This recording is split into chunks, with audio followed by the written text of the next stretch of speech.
Evil and racist cops have always been around, going around abusing their power on minority groups. He saw this and he wanted to make a problem. But what happens when these racist cops get caught in the act? I'm on the same side as you. No, you aren't. Here are 3 examples of when racist cops are caught, starting with the shocking case of Kyle Erickson, who tried to frame a black suspect.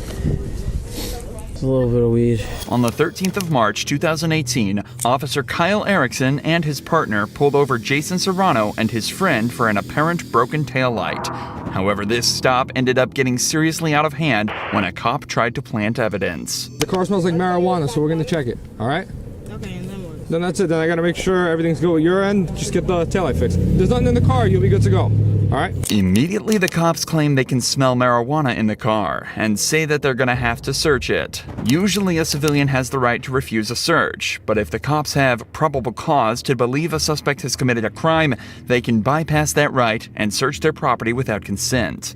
Smelling weed on the property technically counts as probable cause, and because it's impossible to dispute while looking at body cam footage, it's often used as a way for corrupt cops to easily begin a search without the suspect's permission or a warrant. We need to check the car, so I need you to hop out. All right, I'm getting out. Okay. Relax. I don't have nothing for you. I can barely move. Hang out with me. There's nothing in me. I don't have nothing in my jacket. I'm not. Okay, well, he's gonna check it. I don't have nothing Yo, in. my No, man. no. Relax. No, I don't need to be. This situation's about to escalate for no reason. No, because I didn't do nothing. It was in the car. No, We're gonna search this it. is Yo, on you need me. to relax. It's my possession. Come on.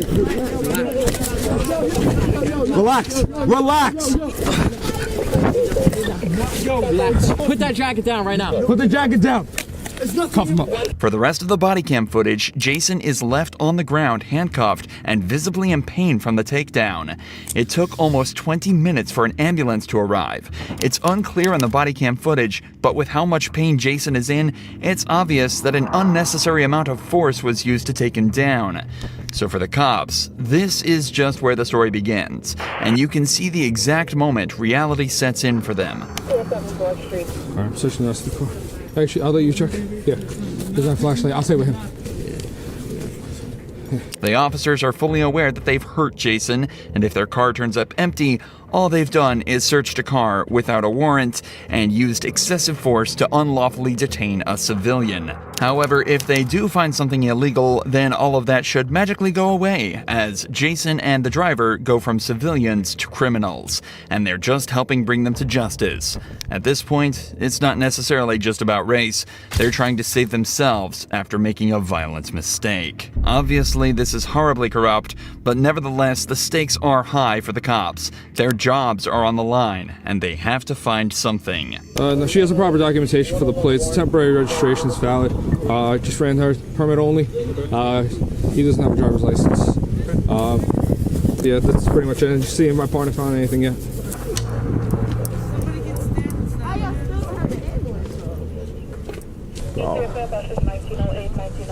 See nothing.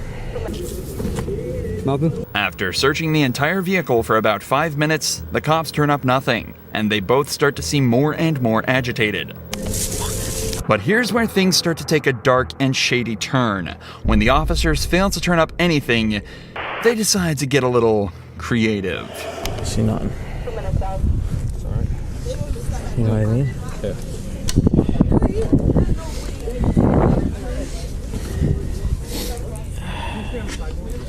A little bit of weed.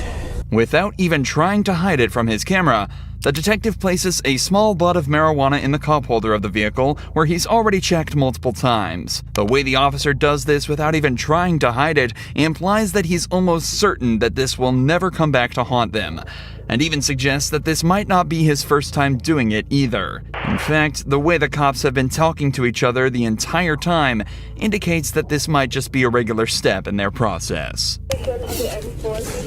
You good? Good? All of a sudden, the cops have a case against Jason. During the stop, they smelled marijuana in the car. Jason became combative after they asked to search it, so they took him down and searched the car, where they found not only a small piece in the cup holder, but even flakes in his jacket. This is the story that Jason was taken to trial over, and he was charged with marijuana possession, resisting arrest, and obstructing governmental administration. It took over 2 years for this body cam footage to emerge, and only then would Jason's charges be dropped. Predictably, no charges were brought against the officers, but it did raise an important question. What else has been caught on these cameras that's being hidden from us? This is why some people feel it's important to record their interactions with police themselves, just like this black police graduate did when he was confronted by these two officers blatantly racially profiling him. Can we see some ID? No, what for? I just asked you. What's your probable cause to ask me for ID? It does not have a handicap placard. Read the plate, man. You don't even know what you're talking about. DV, that's disabled veteran plate. We can park in handicapped spots. Let me see some ID, please. No. The man recording is a graduate of the nearby police academy and was wearing full gear and uniform, including his duty belt with a loaded weapon. Because he's police academy certified, he's completely within his right to wear the gear, but the officers aren't buying it. So the graduate tells them to run his name through TCOL, an agency that, amongst other things, keeps track of every police officer in Texas. If the graduate is cleared to wear his gear, TCOL will prove it. Run it. Run them. Run it. Call T-Cole. You have no justification of probable cause to run up on me. Yeah. Why? You detaining me? I don't want you to get hit by the car. No. Then my question is, are you detaining me? I don't know what's going on. Okay, so then don't tell me where to go. He's not too smart because first of all, even you know, if I have disabled veteran plate, I can park in a handicapped spot. Even you know that. No, they didn't just change that. It's been that way. The problem the officers had was that the graduate was parking in a handicapped spot without displaying a parking permit. But his car has a disabled veteran plate, a license plate given to many Army veterans who've made a bodily sacrifice during their active duty. Owning the plate lets you park in handicapped spots without a permit. This is fairly common knowledge across America, especially for cops. But it seems that these officers forgot about it here, and the graduate thinks he knows why. He just saw this, and he saw this, and he wanted to make a problem. That's your reputation there, Joshua. Come on, man. Yes, it is. How many black officers you got? One. Yeah, we don't have one right now. One. Yeah, I know. And you barely let him in. It's difficult to disagree with the graduate. They had absolutely no reason to stop the graduate and demand his ID. Maybe a new recruit could forget about the veteran plates, but this man is actually a police captain and has many years of police service under his belt. Evidently in a department with next to no black representation. Eventually, the officers return to tell him he's free to go, but the graduate isn't leaving before saying one last thing. You know, you're feeling small now, aren't you? No, that's it. You shouldn't run up on people. You have no probable cause. If you wanted to follow me and run my plate, you could have done that. Talk to anybody? No, well, I don't have to talk to you. I don't have to talk to you. That's right. I already told you that. Waste my time and you. You're supposed to be a captain, and you don't know disabled plates have a right to park in a parking spot. And you violating people's rights, running up on them without probable cause. I'm in a uniform doing the same thing for you for free. Alan Eddings, who was the captain. So what?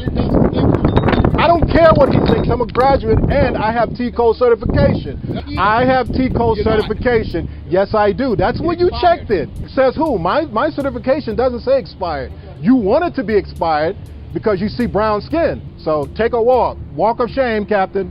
Don't ever you run up on me again. Do you understand? And learn the law, and you better have probable cause before you run up on somebody in uniform. You don't have no reasonable suspicion because I'm on the same side as you. No, you aren't. I'm a graduate of the police academy, okay? Just like you years ago. You probably couldn't even pass the test. Right now, you go. You get going. Getting into fights with other uniformed police officers definitely isn't the best look for a police captain, especially after racially profiling that very same officer. And because the graduate was filming the entire thing himself, He was able to show the city manager, and that very same afternoon, it was revealed that the captain was no longer working for the police department. Unfortunately, though, it's extremely rare for cops to actually be reprimanded after behavior like this, as is obvious in the case of Montre Little. In this case, the cop not only lied and threatened Montre, but he even cost the city $75,000 and still got away with no punishments. On July 15, 2018, Montre and his friend were pulled over by the police. The stop started out normal, but quickly evolved into a perfect display of how cops will try to force you into a false confession through corruption and, in this case, racism. What's going on, guys? Not much. How you doing, officer? Is this your car? Well, it's a rental right now. My car's been shot. Okay. Did something break down? Yes, sir. Gotcha. You guys just came from over at the park, right? Yeah, we just hanging out. That's it? Is this your car? I just told you my car's in the shop, officer. This is a rental. Okay. How do you start it? What do you mean? I just put my foot on the brake and I put it in drive and I Okay. drive, officer. At first, this may seem like a harmless question, but asking the driver, Montre Little, how to start the car essentially implies that the cop thinks he stole it. If Montre was unfamiliar with the vehicle, he would have likely struggled to remember how to start it. And if he fumbled around a little before remembering, it could imply he was under the influence. But Montre kept his composure and passes this first test totally fine. The cop, however, still isn't impressed and decides to take things further by tricking Montre into giving his property over. So it's your car, though? Did they give you a It's fob or not something? my car, officer. Did they give you a key fob or something? Or Yes, sir. Officer. like, what does it do? Does it? You see, this that should let you know that it's in. Okay. Do you have any weapons on you or in the car? No, officer. Okay, can I be honest with you? It smells like marijuana in the car, and I can see shake on the ground. Your buddy's giving me the idea that maybe he's got a gun. You know what I mean? Like, that's what I think. How? I don't know. Just the way. I mean, just the way you're holding yourself, man. Like, that's why we're nervous, man. That's it. Not only did the officer mislead Montre into giving the keys over, but he's also suddenly decided he can smell marijuana in the vehicle and based purely on a hunch that the passenger is hiding a weapon. Both of these things, especially the marijuana smell, are often used as a reason to search the vehicle, bypassing the need for consent by the property owner. The speed and order in which the officer works here is extremely suspicious. Confiscating the keys without even mentioning it implies that he already decided he was going to search the vehicle and that he was trying to make Montre feel helpless or even threatened. Emotions you can clearly see on his face as they're stolen from him. Go ahead and step out, Montre. Yep, I just told you why. 3 times. You want me to recap again? I mean, I told you I'm a cop. Face the car when you step out. Face the car when you step out. Face the car when you step out. Don't flex. Don't flex. I don't know what you're doing, man, but you need to knock that off. Stop pulling on your arms. What's going on, dude? Where are you trying to go? What are you doing, dude? Officer, I'm not doing nothing to you. Well, you're making me think something funny's going on, man. Okay, so slide over here. I mean, your heart is thumping, dude. Like, you're beating. Officer, don't, please. Everything the cop has done and said so far is textbook in terms of corruption. This is obviously a serious event for Montre, but the cop is deliberately trying to be lighthearted and jovial about the whole thing, using words such as funny and silly to purposefully seem condescending. He also mentions that Montre's heart is beating fast and that he seems nervous. Another classic observation that appears time and time again in these cases. Think back to the stop of Marion Humphrey, whose truck was searched for the sole reason that he seemed nervous. Innocent civilians such as Montre will always feel anxious or even angry in this situation, and it's an easy observation for cops to make to detain them and obtain probable cause, which is exactly what the cop did.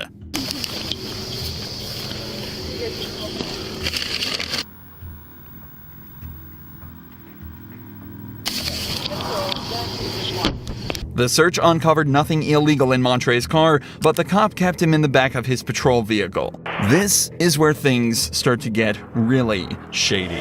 I did everything you asked me to, officer. You thought there was a weapon. There's no weapon. We wasn't doing anything wrong, officer.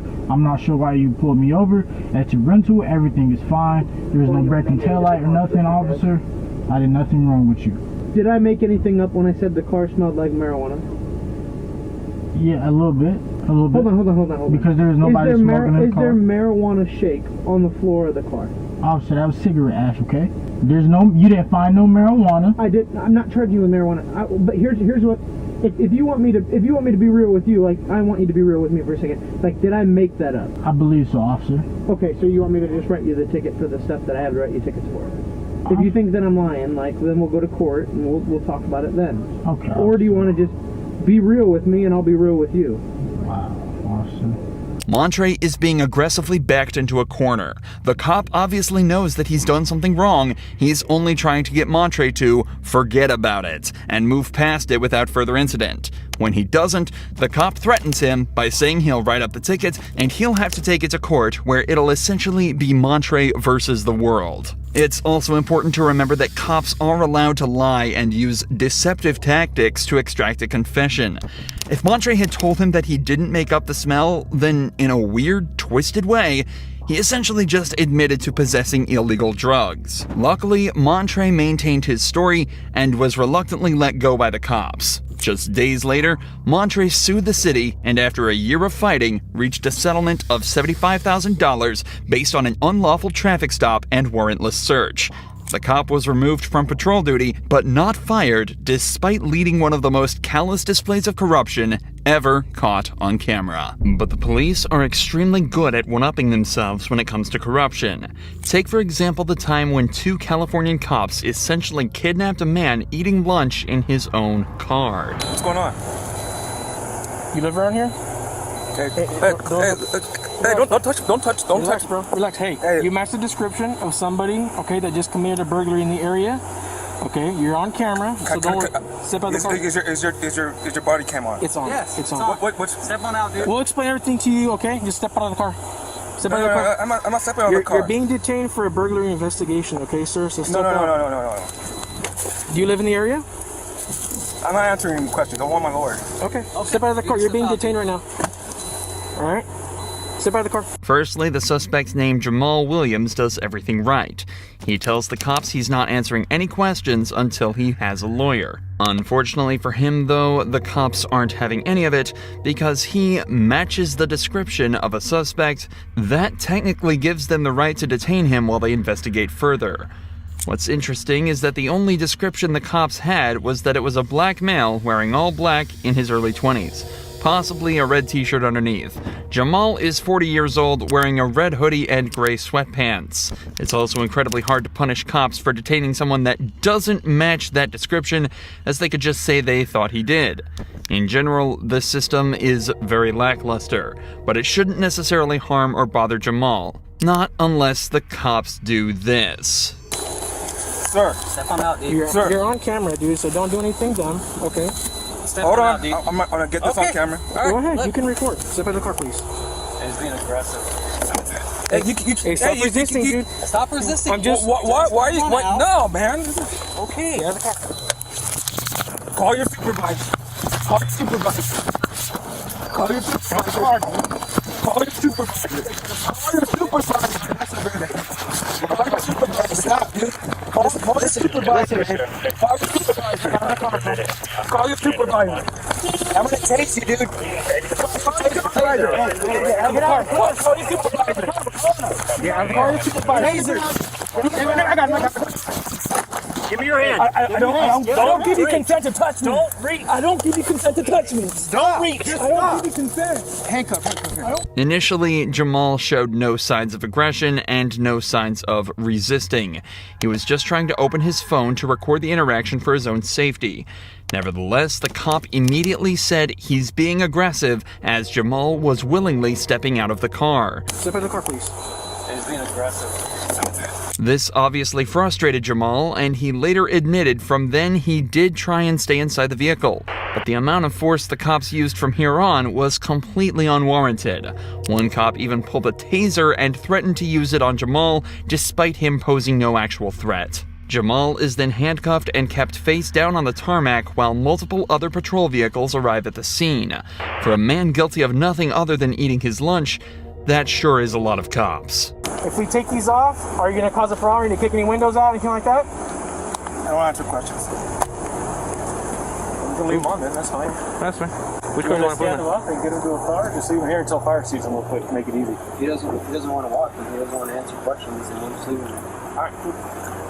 Is your first name Jamal?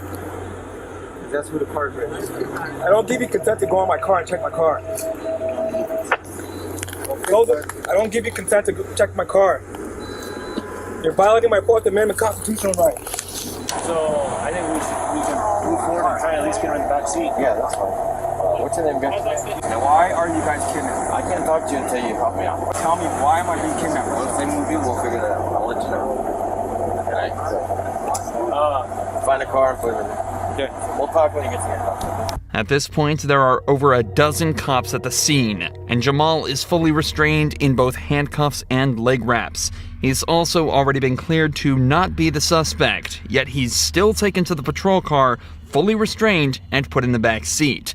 It's also important to note that the cops were able to identify and clear Jamal by running his plates, something they could have done in secret before even approaching him. The worst part is that even after all of this, Jamal still wasn't free.